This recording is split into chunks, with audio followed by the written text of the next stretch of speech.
자, 이 땅에 모든 사람들은 행복하기를 원합니다. 그렇습니까? 아멘. 행복을 원치 않는 사람이 누가 있겠어요?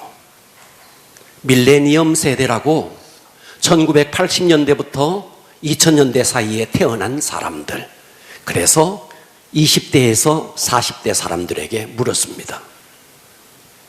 당신은 어떻게 할 때 행복할 수 있습니까? 라고 물었더니 80%가 돈을 많이 벌고 세상에서 성공하면 행복할 것입니다. 이렇게 이야기했어요. 그 가운데 50%는 세상에서 인기를 얻으면 행복해질 겁니다. 이렇게 이야기했습니다. 자, 미국의 전 세계에서 최고의 대학인 하버드 대학교에서 가장 장기간에 걸쳐서 1938년, 자, 1938년이면 한참 오래전 이야기죠. 1938년도에 대학교에 들어온, 하버드 대학교에 들어온 1학년, 우리나라 나이로는 19살이었어요. 그 19살 아이들, 그리고 보스턴의 빈민가의 아이들 합쳐서 750명. 이 750명을 75년에 걸쳐서 이들의 삶을 추적하면서 조사를 했습니다. 이 연구진들은 해마다 그 사람들을 찾아가서 인터뷰를 하고 의료 기록을 보고 몸에서 피를 뽑아서 검사를 하고 뇌를 촬영하고 그들이 자녀들과 어떤 대화를 나누는지, 그리고 배우자들과 어떤 대화를 가장 많이 나누는지, 이 모든 것들을 연구했습니다. 정말 오랫동안 75년 동안 750명의 사람들을, 그 사람들의 인생을 추적하면서 도대체 인생이란 무엇으로 행복할 수 있는가 연구를 했습니다. 자, 이 하버드 대학교에서 75년 동안 연구한 결과를 내어놓았습니다. 그들의 메시지는 너무 충격이었습니다. 사람들은 행복하기 위해서, 건강하고 행복하기 위해서 부와 명예와 세상 지위와 권세를 얻으려고 노력하지만 그것은 다 행복을 위한 하나의 허상이었다. 이것은 허상이었다. 진짜 행복의 실상, 행복의 실체는 그런 눈으로 보이는 부귀와 명예와 권세와 세상 지위와 이런 것들이 아니었다. 아멘. 진짜 행복의 실체는 관계였다. 아멘. 관계였다. 자, 여기에서 연구진의 총책임자였던 로버트 윌딩거. 자, 이 로버트 윌딩거가 3차 회장이었는데, 세 번째 회장이었는데, 이 사람이 이렇게 말을 했어요. 젊은 시절에는 부와 명성과 높은 성취를 추구하면 이것이 행복한 삶이라고 노력한다. 사회 역시, 세상에서도 역시 우리가 열심히 일하고 노력할 것을 기대하고 있다. 하지만 75년 동안 750여 명을 추적한 결과 진정으로 행복할 수 있는 것은 건강한 관계였다. 이렇게 이야기를 했습니다. 아멘. 돈이 아무리 많아도 관계가 무너지면 불행해지는 거예요. 아멘. 여러분이 직장에서 어떤 직위에 올라가도 그 직장 속에서 관계가 무너지면 행복할 수 없는 거예요. 아멘. 여러분 아무리 가정을 이루어도 가정에서 가정의 구성원과 관계가 무너지면 모든 행복은 무너지는 것입니다. 아멘. 자, 그렇다면 묻습니다. 여러분들은 정말 행복하십니까? 여러분은 행복하냐고요? 여러분 자신을 한번 돌아보십시오. 가정에서나 직장에서나 사회에서나 여러분 동료들 사회에서나 여러분들은 정말 무너지지 않는 관계를 통해서 여러분들은 행복하냐고요? 여러분 자신을 한번 돌아보십시오. 여러분 재벌이라고 해서 하루에 5끼, 6끼, 10끼를 먹습니까? 여러분 재벌이라고 해서 그들이 금병기를 만들어서 거기다가 볼일을 봅니까? 돈이 많다고 행복할 줄 아십니까? 엄청난 부를 이룬 재력가들이 스스로 목숨을 끊는 경우를 너무너무 많이 보았습니다. 행복은 세상의 부귀, 영화, 세상의 직위, 이런 것은 다 행복의 허상이라는 겁니다. 아멘. 그렇다면 성경이 말하는 행복의 실상은 무엇인가? 사람들은 내가 열심히 노력해서 세상에서 성공해서 행복할 거라고 생각했는데 자기는 실패했어요.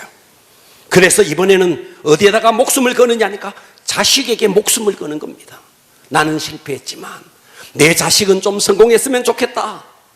여러분, 저 아메리카 인디언들은요, 아이가 탁 태어나면 태어나는 그 즉시 아이를 별에게 봉헌한대요. 별에게. 별을 바라보면서 인생의 추억을 쌓으라고 별에 봉헌한대요. 또 어떤 인디언은 자기가 아이가 딱 태어나면 들판에다가 봉헌한대요. 이 들판에서 마음껏 뛰어놀으라고.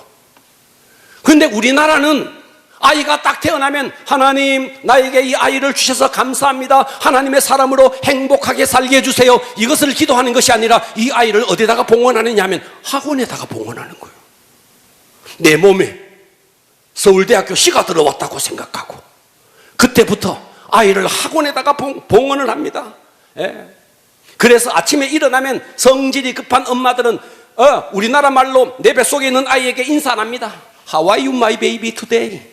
막 자기 자식에게 영어로 막 인사를 막 해댑니다.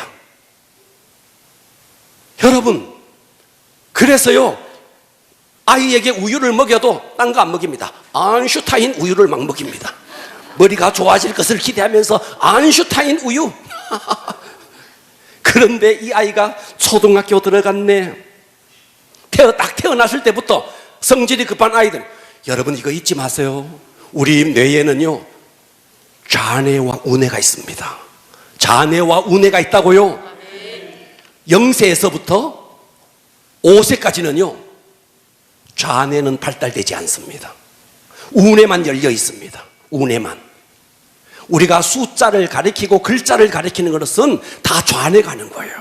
좌뇌는 발달되지도 않았는데 엄마는 성질이 급해가지고 태어나면서부터 영재교육하면서 영어를 가르치고 수학을, 산수를 가르치고, 아이가 태어나서 창문을 열고 별을 보고 달을 보고 저 산천을 보면서 이 우뇌가 발달된, 열려있는 우뇌가 개발되어야 됐는데 아직도 좌뇌는 닫혀있는데 창문을 보니까 카나다라 마바사 자차카타파하, 성질이 급한 엄마들은 가나다라 마바사와 그 다음에 A, B, C, D, 모빌이 막 돌아가는데 기역, 니은, 디귿, 리을 이게 막 돌아가는데 여러분 이야기잖아요.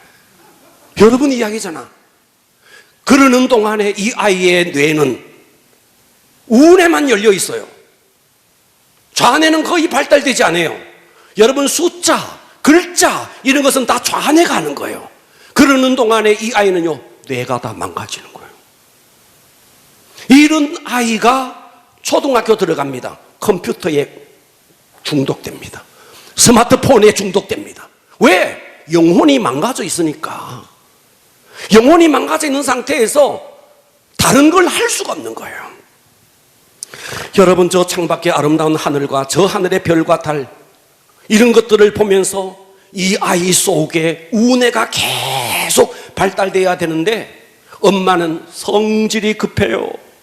그래서 태어나면서부터 계속 글자를 가르치는 거예요. 예.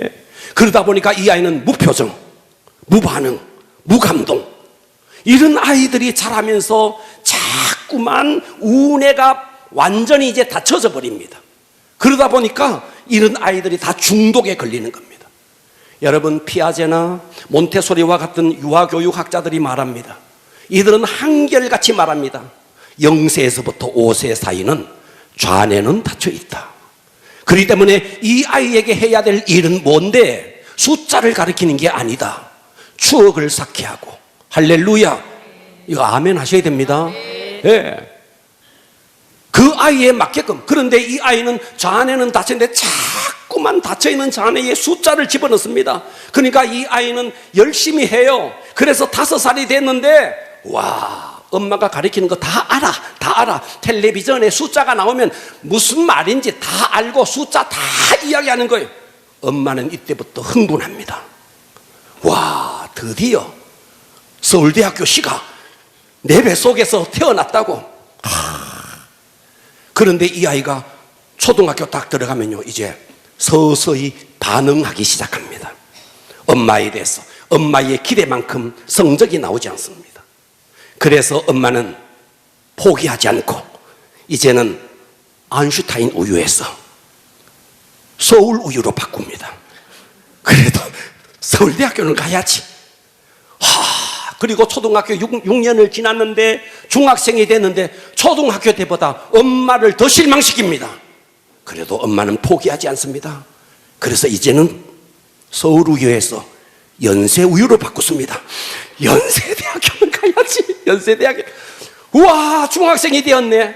이제 완전히 스마트폰에 중독이 됐네. 엄마에게 뭐 달라드는데 와, 눈이 막 휘둥그레지는데 막 놀래겠는 거예요. 그래도 엄마는 포기하지 않습니다. 연세 우유에서 건국 우유로 바꿨습니다. 그리고 고등학교 들어갔네. 고등학교 들어갔어. 모의고사를 쳤네. 여러분, 모의고사를 치려면요, 반에서 적어도 15등 안에 들어가야 인서울합니다. 서울 안에 있는 학교는 들어간다고요. 그런데 끝에서 15% 안에 들어가네. 그제서야 이 엄마는 자아를 발견하고 자신을 발견하고 저 지방 우유로 바꿉니다. 자, 여러분 한번 봐봐요. 엄마의 욕심으로, 다 엄마의 욕심으로 아이를 키우겠다고 그러면서 엄마와의 관계가 다 무너지는 겁니다. 하나님께서 이 아이에게 어떤 재능을 주셨는지, 하나님께서 이 아이에게 어떤 달란트를 주셨는지 상관없어요. 예. 내가 못다 이룬 성공을 이 아이를 통해서 이루고자 하는 이 엄마의 욕심이 자녀와의 관계를 다 무너뜨리는 것입니다. 대학 그거 뭐라고? 관계가 다 무너져 있는 거예요. 아이의 영혼이 다 망가져 있는 겁니다. 대학 들어가면 행복하겠지. 승진하면 행복하겠지. 돈이 많아지면 행복하겠지. 예뻐지면 행복하겠지. 성형수술을 합니다. 여러분, 이런 행복이라는 것은 이런 외적 요소로 절대로 행복할 수 없습니다. 아멘. 오늘날 또 수많은 사람들이 행복을 찾아서 동분서주하지만 행복의 실체를 잡지 못하고 다 행복의 허상을 잡기 위해서 다니지만 그 어디에도 행복은 없습니다. 오늘의 설교 제목 따라서 합니다. 행복의 실체. 행복의 실체. 과격하게 합시다. 행복의 실체. 행복의 실체. 이 행복의 실체를 잡지 못하면 여러분들은 평생 불행한 삶을 삽니다. 저기에 무지개가 있어서 쫓아갔지만 무지개는 더 멀리 갑니다. 결코 무지개를 잡을 수 없는 것처럼 여러분들이 평생 행복의 허상을 쫓아다니면 행복할 수 없습니다. 아멘. 행복의 실체를 잡아야 합니다. 아멘. 자, 행복의 실체. 첫째, 하나님과의 관계가 원만해야 됩니다. 아멘. 자, 행복은 관계라 그랬어요. 그 첫 번째가 뭔데? 하나님과의 관계. 아멘. 아멘. 하나님과의 관계. 할렐루야. 아멘. 이 하나님과의 관계가 원만해야 여러분 이때부터 행복이 시작되는 거예요. 아멘. 하나님과의 관계가 무너지면 다른 어떤 것으로도 여러분 행복하고자 하지만 그것은 신기루에 불과한 거예요. 아멘.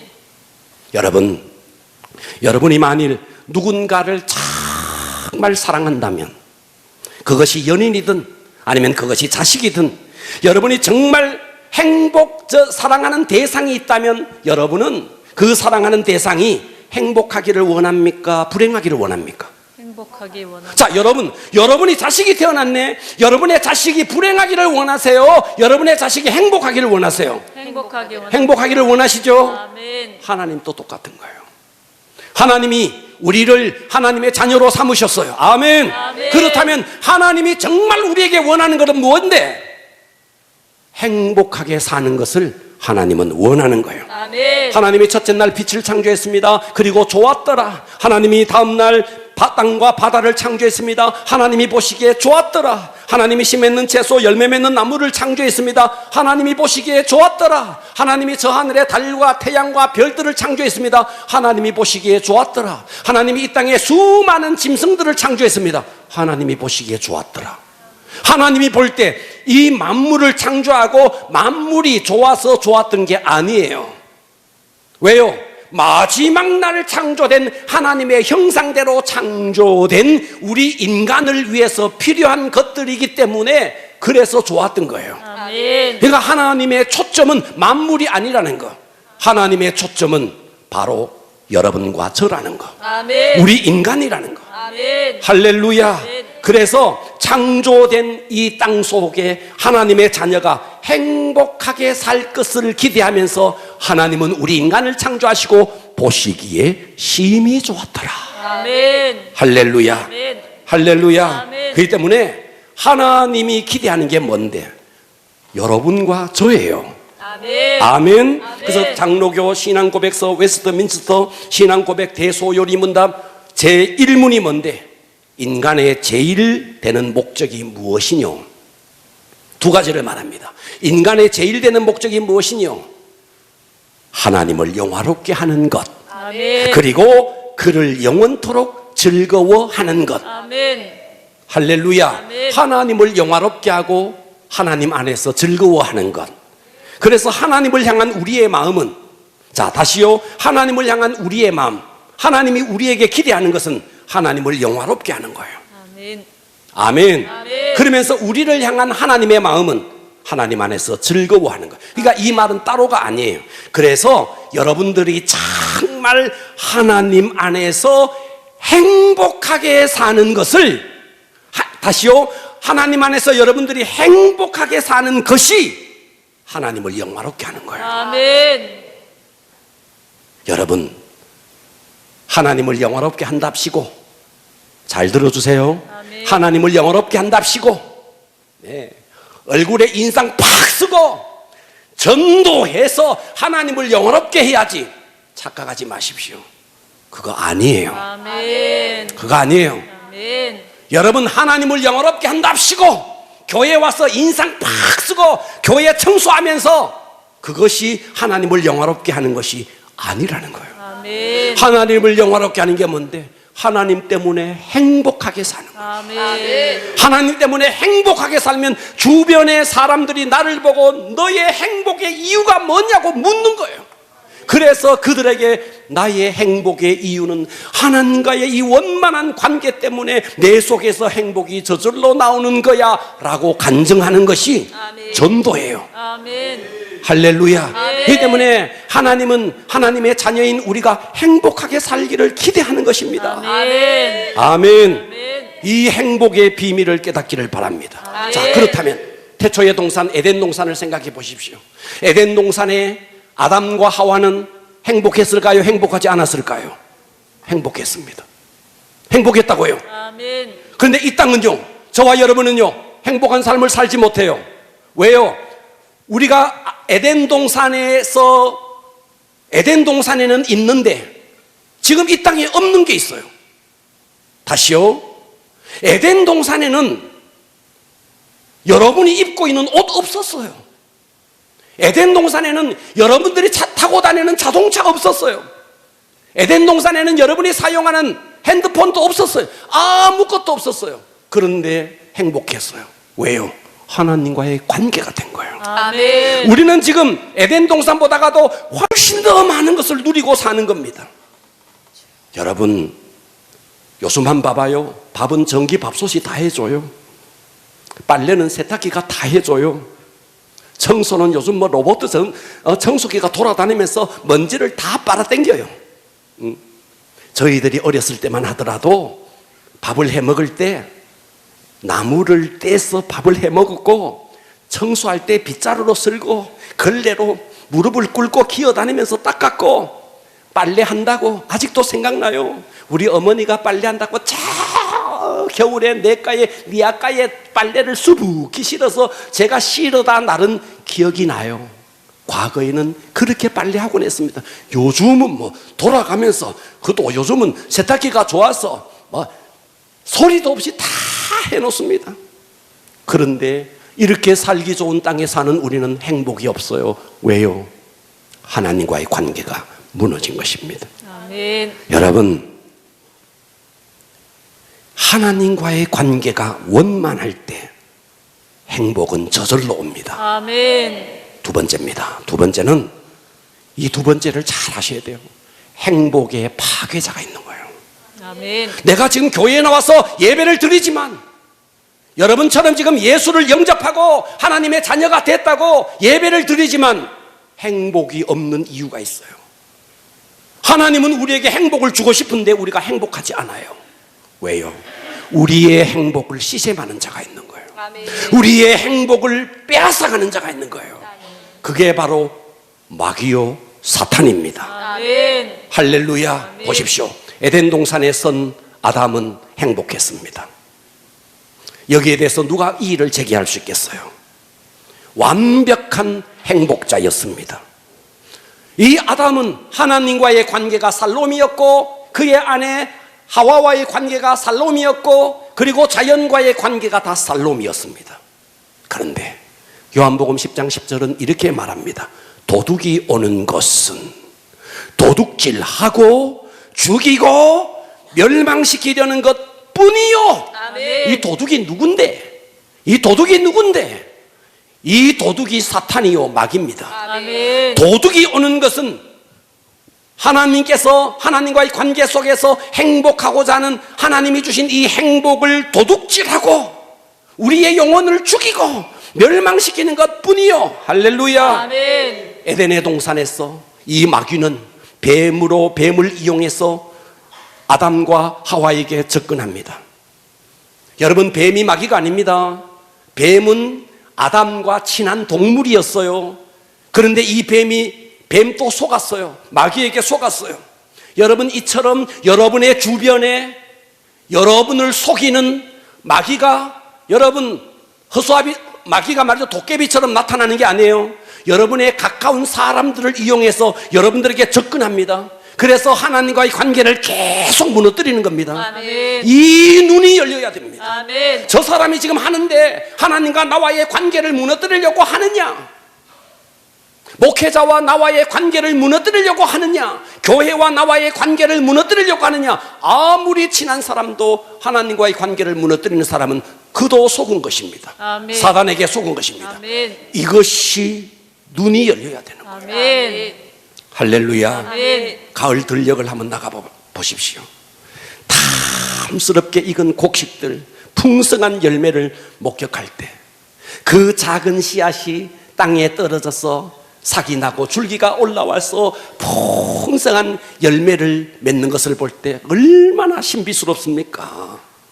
하나님은 우리를 밭에다가 씨앗을 뿌려서 우리로 하여금 풍성한 열매를 맺기를 원합니다. 그런데 자, 마태복음 13장에 보면 씨 뿌리는 비유가 나와요. 자, 이 씨 뿌리는 비유에 길가밭이 있고, 따라서 합니다. 길가밭, 길가밭, 돌반, 돌반, 가시밭. 가시밭. 이 세 종류의 밭은 열매를 맺지 못했습니다. 그렇습니다. 그죠? 아멘. 이 세 종류의 밭은 열매를 맺지 못했어요. 좋은 밭, 옥토만이 열매를 맺었습니다. 자, 이 세 종류의 밭이 왜 열매를 맺지 못했느냐? 세 종류의 밭은 자, 처음 행복의 열매를 맺지 못하게 하는 세 종류의 마음밭을 제가 설명합니다. 첫째입니다. 짓밟힌 길가와 같은 마음. 자, 봐봐요. 마태복음 13장에 길가가 나와요. 원래 이 길은요, 원래 밭이었습니다. 아멘. 길은 밭이었다고요? 아멘. 그런데 이 밭에요, 사람들이 다니고 다니다 보니까요, 이 밭이요, 짓밟혀서, 사람들의 발에 짓밟혀서 길이 되어버렸어요. 마태복음 13장 3절은 이렇게 말합니다. 예수께서 비유로 여러 가지를 그들에게 말씀하여 이르시되 씨를 뿌리는 자가 뿌리로 나가서 뿌릴새 더러는 길가. 이 길가가 본래는 밭이었다고요. 근데 사람들이 다니다 보니까 짓밟혀서, 그래서 딱딱하게 굳어진 길가가 된 것입니다. 이해가 되십니까? 아멘. 자, 이게 뭔데? 이 길가와 같은 밭이 뭔데? 사람들과 만나고 저 사람들에게 마음이 짓밟히고 저 사람에게 마음이 짓밟히고 저 사람에게 마음이 짓밟힌 길가의 밭은 상처난 마음입니다. 아멘. 짓밟힌 길가는 상처난 마음입니다. 아멘. 그러니까 내 속에 상처가 있는 겁니다. 상처가 있으니까 불신이 가득한 겁니다. 이 사람은 웃어도 잘 웃지를 못해요. 내 속에 불신이 가득하니까. 어린 시절에 사랑받아야 할 이 청년이 이 내면에 부모로부터 짓밟히고 마음의 상처를 받은 이 청년이 불행한 인생을 끝낸 간증을 제가 어제 들었습니다. 한 아이가 태어났습니다. 초등학교를 들어갔습니다. 아버지가 엄마와 이 아이를 버려버렸습니다. 그리고 새로운 가정을 이루었습니다. 남편에게 배신당한 어머니, 아버지에게 배신당한 아들 둘만 남았습니다. 남편에게 버림받은 이 아이의 엄마가 아들에게 이렇게 말합니다. 아들아, 너는 이 애미의 희망이다. 나는 너를 바라보고 악착같이 살 거다. 나는 너를 바라보고 보란 듯이 살 거다. 그리고 너를 훌륭하게 키워낼 거다. 그래서 이 엄마는 공장을 나갔어요. 열심히 돈을 벌었어요. 그래서 초등학교 다니는 아이에게 나름대로 열심히 뒷바라지를 했어요. 이 아이가 중학생이 됐어요. 엄마가 공장에 다니다가 거기에 있는 남자와 눈이 맞아서 이 아이를 고아원에 맡겼어요. 열심히 다니던 엄마가 새로운 한 남자를 만나서 사랑에 빠졌고 이 아이를 고아원에 보내는데, 고아원에 보내면서 엄마는 이렇게 말했어요. 아들, 엄마가 자주 찾아올게. 그리고 빨리 너를 데리고 갈게. 눈물로 헤어졌어요. 이 아이는 고아원에서 밤마다 엄마가 그리웠어. 베개에 눈물로 베개를 적시면서 그렇게 하루하루를 살았어요. 초등학교 때 아버지에게 버림받고, 중학교 때 어머니에게 버림받았어요. 밤마다 그리워하는 어머니가 언제나 오겠나, 내일이나 오겠나, 그제나 오겠나 날마다 기다렸는데 그날 이후에 엄마는 한 번도 오지 않았어요. 한 번도 오지 않았어요. 이 아이는 어머니를 그리워하던 그 그리움이 분노로 바뀌었어요. 이 마음속에 미움으로 바뀌었어요. 나에게는 이제 아버지도 없다. 나에게는 이제 어머니도 없다. 나에게는 내 주변에 아무도 없다. 오직 나만 존재할 뿐이다. 내가 살아남기 위해서는 열심히 공부하는 길밖에 없다. 이 소녀는 혀를 깨물고 그때부터 공부하기 시작했습니다. 이 속에 상처가 공부에 발동을 걸었습니다. 무서운 집념으로 공부를 하기 시작했습니다.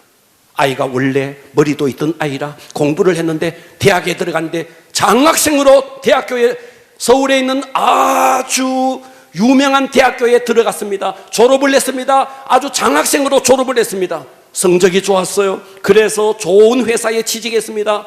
명문대 출신의 좋은 회사에 취직하니 주변에서 혼담이 오고 갔습니다. 우리 누구를 만났으면 좋겠다. 좋은 신부감들을 소개했습니다. 아름다운 신부를 만나 결혼했습니다. 이 청년은 이렇게 생각했습니다. 이제 불행 끝, 이제 행복 시작, 내 인생은 이제 행복이다, 이렇게 생각했습니다. 그러던 어느 날 밤 11시 집으로 전화 한 통이 걸려왔습니다. 전화벨이 울렸습니다. 이 신랑이 받았습니다. 그런데 상대 쪽에서 전화를 그냥 여보세요 했는데 뚝 끊어버렸습니다. 사실 잘못 걸려온 전화였습니다. 그런데 전화를 뚝 끊어버렸습니다. 그때부터 이 남자는 아내를 의심하기 시작했습니다. 아버지에게 버림받고 어머니에게 버림받은 상처, 이 치유되지 못한 이 상처가 아내를 그때부터 의심합니다. 직장에 출근해서도 하루에 12번도 넘게 아내에게 전화합니다. 어디를 갈 때 뒷조사를 합니다. 어디에서 누구를 만났는지 그 행로를 계속해서 체킹하기 시작합니다. 의심을 받고 있다는 생각이 들었던 이 아내는 견딜 수가 없었습니다. 남편의 감시를 받고 있다는 이 생각에 숨이 막혔습니다. 계속해서 부부싸움을 했습니다. 행복해야 할 가정이 지옥같이 되었습니다. 이 젊은이는 직장 생활을 합니다. 직장 생활도 원만하지 못했습니다. 왜냐하면 직장의 상사들이 자기를 버린 아버지처럼 느껴졌습니다. 사람을 보는데 그 사람 속에 아버지가 보이는 겁니다. 그러다가 보니까 그 상관들을 가까이 할 수가 없었어요. 그래서 상관들에게 가까이 가지 못하고 늘 주변을 맴돌았습니다. 그래서 사람들은, 상사들은 이 청년을 오해하기 시작했습니다. 저놈이 말이야 명문대 출신이라고 그런지 공부를 잘해서 그런지 오만하기 짝이 없어. 공부는 잘했을지 모르겠지만 인간성은 엉망이야. 상관들이 이 아이를 오해하기 시작했고 동료들도 다 이 아이를 오해하기 시작했고 이 아이는 회사에서도 홀로 왕따가 되었습니다. 결국 회사에서도 잘리고 급기야 아내에게 이혼을 당합니다. 그 이후에 이 청년은 날마다 술로 인생을 달래야 했습니다. 치유되지 않는 내면의 상처, 내 속에 치유되지 않는 내면의 상처가 모든 관계를 다 무너뜨려 버렸습니다. 열심히 공부해서 좋은 대학에 들어가고 돈을 벌고 좋은 훌륭한 회사에 들어가면 행복할 줄 알았습니다. 그런데 관계가 무너지니까 그 어디에도 행복이 없었습니다. 듣고 계십니까? 아멘. 착각하지 마십시오. 행복은 돈이 있다고 행복하다고요? 여러분, 그 돈 때문에 모든 관계를 무너뜨리고 그리고도 행복할 수 있다고요? 그것은 행복의 허상을 붙잡고 있는 것입니다. 아멘. 두 번째 마음을 보십시오. 행복의 열매를 맺지 못하는 두 번째 마음은 흙이 얕은 돌밭과 같은 마음이에요. 마태복음 13장 5절은 이렇게 말합니다. 더러는 흙이 얕은 돌밭에 떨어짐에 흙이 깊지 아니함으로 곧 싹이 나오나 자, 해가 돋은 후에 타서 뿌리가 없으므로 말랐고 돌밭이래요. 겉으로 보면은요, 흙이 얕지만 흙이 깔려있기 때문에 옥토와 비슷하게 보여요. 이 말은 무슨 말인데, 저 사람을 만나서 대화를 해보니까 굉장히 괜찮은 사람처럼 보여요. 그런데 만나고 교제하고 커피를 마시고 만나보니까 그 속에 돌이 있는 거예요. 돌이 있는 거예요. 교만의 돌, 미움의 돌, 이 속에 돌이 잔뜩 있는 거예요. 처음에는 사람이 괜찮은 것처럼 보였는데 교제를 하다 보니까 그 속에 있는 돌멩이를 발견한 겁니다. 겉으로 보면 천사처럼 보여요. 그런데 알고 보니까 그 속에 미움과 분노와 시기와 질투가 이 속에 돌처럼 이 속에 있는 것입니다. 길가의 마음이 상처로 내면이 굳어져 사람을 믿지 못하는 마음이라면 돌밭은 상처로 말미암아 열등감, 분노, 미움 이런 돌이 이 속에 가득 있는 겁니다. 그러니 이 사람이 행복할 수 있을까요? 세 번째 밭입니다. 행복의 열매를 맺지 못하는 세 번째 밭은 유혹에 넘어지는 가시밭과 같은 마음이에요. 자, 13장 7절은 이렇게 말합니다. 더러는 가시떨기에 떨어지며 가시가 자라서 기운을 막았대요. 자, 이 가시에 대해서 22절은 예수님이 직접 설명을 합니다. 뭐라고 설명하는데, 마태복음 13장 22절 가시떨기에 떨어졌다는 것은 말씀을 들으나 가시가 뭔데? 세상의 염려. 가시가 뭔데? 재물의 유혹이라는 거예요. 교회를 멀쩡하게 다니면서도 세상 염려로 가득한 거예요. 교회를 멀쩡하게 다니면서 예배를 드리면서도 이 속에 재물의 유혹이 있다는 거예요. 그러니 어찌 행복할 수가 있겠습니까? 오늘 여기에 세 종류의 마음밭이 나옵니다. 상처로 짓밟힌 길가와 같은 마음, 그리고 이 속에 교만의 돌, 미움의 돌, 분노의 돌이 가득한 돌밭과 같은 마음, 세상 염려, 재물의 유혹으로 기운이 막힌 가시밭과 같은 마음. 그런데 중요한 것은 이 배 위에 누가 있느냐? 사탄이 있다는 거예요. 아멘. 이걸 아셔야 되는 거예요. 아멘. 사탄이 이 모든 짓을 하고 있구나. 할렐루야. 아멘. 사탄은 우리를 공격할 때 그냥 공격하지 않습니다. 여러분이 길가와 같은 마음인지, 다시 말해서 여러분의 마음속에 상처가 있는지, 여러분의 마음속에 교만과 미움과 분노의 돌이 있는지, 여러분이 물질에 대한 유혹이 있는지 사탄은 너무너무 잘 알아요. 너무너무 잘 알고, 그래서 주변의 사람들을 통해서 상처를 건드립니다. 주변의 사람들을 통해서 이 속에 있는 열등감과 분노를 건드립니다. 또 사람들을 통해서 재물에 대해서 건드립니다.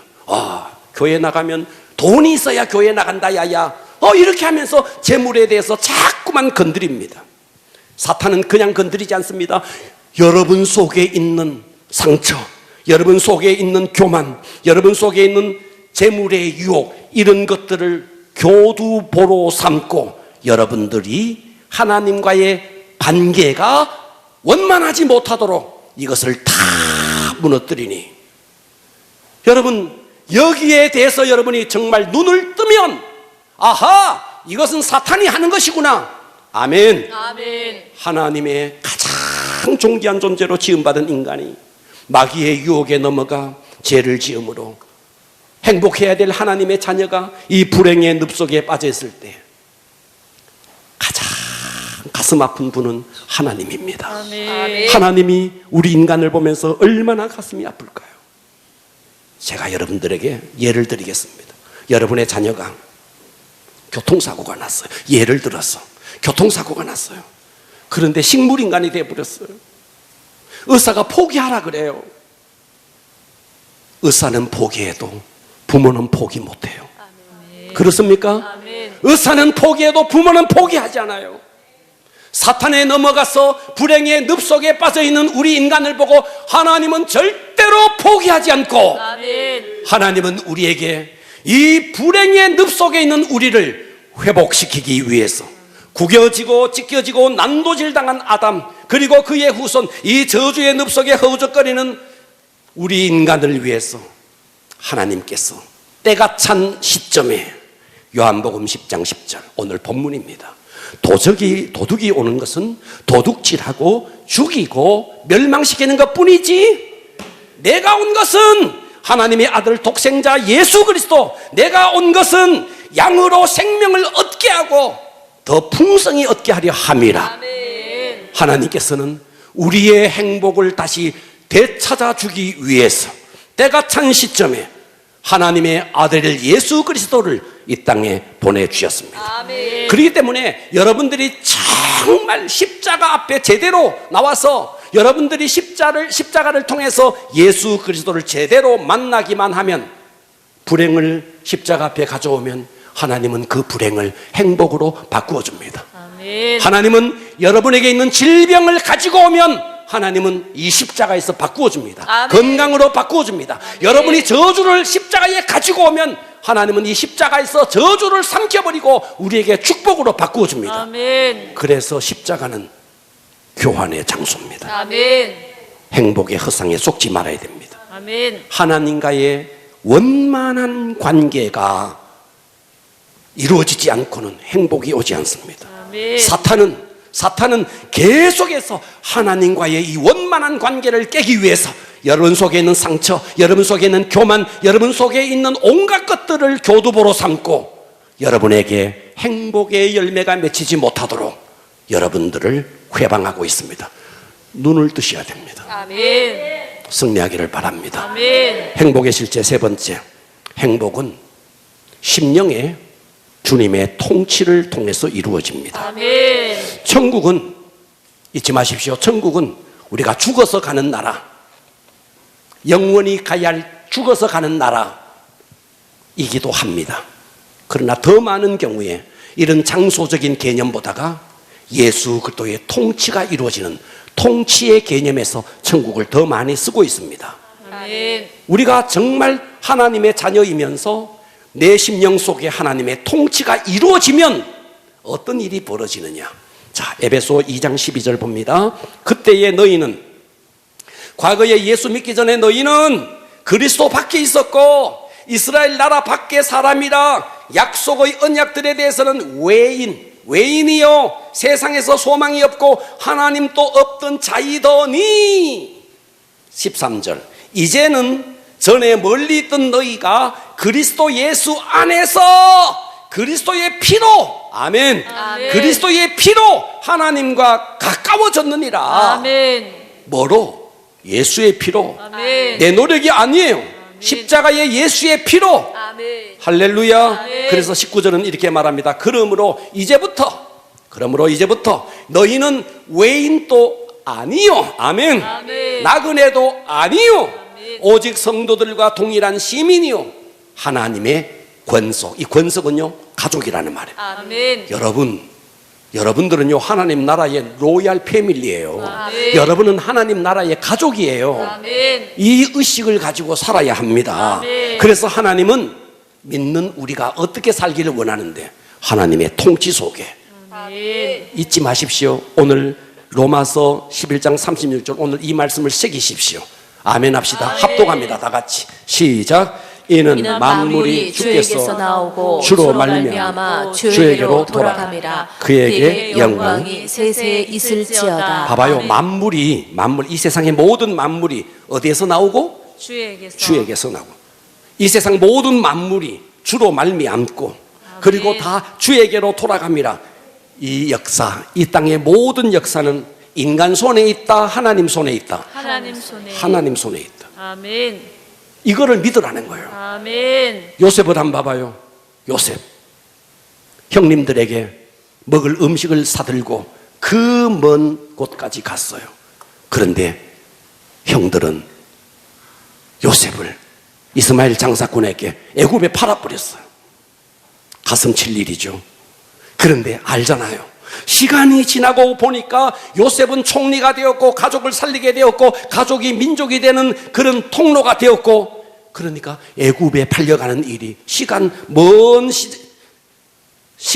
두고 보니까 그 일이 얼마나 잘된 일이었냐고요. 아멘. 이해가 되십니까? 아멘. 자, 바울을 한번 봐요. 바울과 실라가 말이죠, 빌립보에서 말이죠, 막 복음을 전했습니다. 그런데 복음을 전하는 일 때문에 빌립보 감옥에 갇힙니다. 깊은 감옥에 갇혔어요. 착고에 차였어요. 원망하지 않았습니다. 슬퍼하지 않았습니다. 내면 속에서 뿜어나오는 행복이 있었습니다. 그래서 그들은요, 하나님을 찬양했습니다. 아멘. 결과 어떤 일이 됐죠? 간수까지 전도하게 됐고 간수의 가족들까지 전도하게 된 겁니다. 아멘. 그러니까 여러분 삶에 일어나는 작은 일, 큰 일, 그 일에 일희일비하지 마시고 그 모든 것이 하나님의 통치 속에 있다고 믿으라는 거예요. 아멘. 그러니까 여러분 교회를 다니다 보면요, 내 마음에 다 들지 않습니다. 여러분 이 땅의 교회는요, 이 땅의 교회가 완벽한 교회는 없습니다. 이런 약점도 있고 이런 허물도 있을 수 있습니다. 그러나 그때마다 거기에 마음을 쏟고 거기에 분노하면 여러분만 손해보는 겁니다. 따라서 합시다. 그러려니. 그런데 그 모든 것이 지나고 보니까 다 하나님의 통치 속에 있는 거예요. 아멘. 여러분 누가 여러분에게 상처를 주고 누가 여러분에게 가슴 아픈 일들을 한다 할지라도 하나님은 그것까지 사용하셔서 아멘. 하나님의 뜻을 이루시니 아멘. 그것이 요셉이었고 그것이 바울이었습니다. 아멘. 그러니까 우리는 내 삶에 일어나는 크고 작은 일에 일희일비하지 마시고 하나님의 손 위에 올려드리셔야 됩니다. 아멘. 하나님의 통치 속으로 올려드렸어야 됩니다. 아멘. 애굽으로 팔려간 요셉, 감옥에 갇힌 바울, 그들은 하나님의 통치를 믿었기 때문에 슬퍼하지도 않았습니다. 아멘. 할렐루야. 아멘. 여러분 콧구멍이 몇 개죠? 콧구멍이 몇 개요? 2개. 아, 2개구나. 콧구멍이 몇 개요? 2개. 콧구멍이 2개예요. 여러분들은 콧구멍에 구멍이 공기가 다 들어간다고 해서 이 콧구멍이 2구멍이 다 냄새 맡을 줄 알죠? 여러분 콧구멍이 말이죠 2개인데 콧구멍은요 교대로 냄새 맡습니다. 4시간씩 교대로. 오른쪽 왼쪽 콧구멍이 4시간 맡았다면 그 다음부터는요 오른쪽 콧구멍이 4시간 냄새. 만일 콧구멍이 2구멍이 다 뚫어져 가지고요 2구멍이 다 냄새 맡으면요 여러분 기절해 버립니다. 이거 몰랐죠? 하나님이 기가 막히게 2개의 콧구멍이 4시간씩 교대로 갈아가면서 냄새 맡게 하나님이 그렇게 창조한 거예요. 여러분 놀랍지 않습니까? 깨닫고 보면 이 땅에 하나님의 은혜가 아닌 것이 없는 거예요. 다 은혜인 거예요. 아멘. 이 땅은 하나님의 은혜로 가득 차 있는 것입니다. 아멘. 모든 것은 기적이고 모든 것은 감사할 뿐입니다. 아멘. 그렇기 때문에 우리는 허상에 속지 말고 실체인 하나님과의 관계를 원만하게 가져가야 됩니다. 아멘. 이 하나님과의 관계를 시기하는 악한 영이 있으니 여러분 속에 있는 상처와 여러분 속에 있는 교만과 여러분 속에 있는 물질에 대한 탐심과 이런 것들을 사용해서 여러분 속에서 이 행복의 열매가 맺지 못하도록 계속 여러분들을 무너뜨리는 것입니다. 아멘. 속지 마셔야 됩니다. 아멘. 어떻게 하면 될까요? 하나님의 통치 속으로 들어가야 아멘. 됩니다. 내 삶에 일어나는 여러 가지 일들을 다 하나님의 통치 속에, 만물이 다 주에게서 나오고 만물이 다 주로 말미암고 만물이 다 주에게로 돌아가니 이 땅에 일어나는 모든 사건은 하나님의 주권 속에 있습니다. 아멘. 내가 뭐라고 거기에다가 감정을 썼고 내가 뭐라고 거기에다가 내가 뭘 해보겠다고 하십니까? 하나님 앞에 올려드리십시오. 아멘. 여러분의 삶에 일어나는 힘들고 어려운 일까지도 하나님 손 위에 올려드리십시오. 아멘. 하나님이 행하실 것입니다. 아멘. 일어나겠습니다. 기도하겠습니다.